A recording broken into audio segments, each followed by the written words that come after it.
Edi, supir truk itu ya? Iya. Macam mana kronologi sampai kejadian itu, Kak? Dari pojok itu dia tuh sudah oleng, Kak, sudah oleng. Nah, sudah itu kan turun deres, dia tuh berjalan deres. Nah, aku sudah buang ke kiri, itu ke kiri.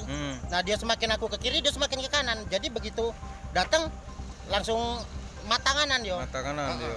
Yang samping itu jadi tertarik. Yo, tertarik. Wong berapa tuh dalam mobil? Di dalam itu tidak salah wong 5 tadi, Kak. Wong 5. Ada anak-anak juga? Iya, ada anak-anak sih kok.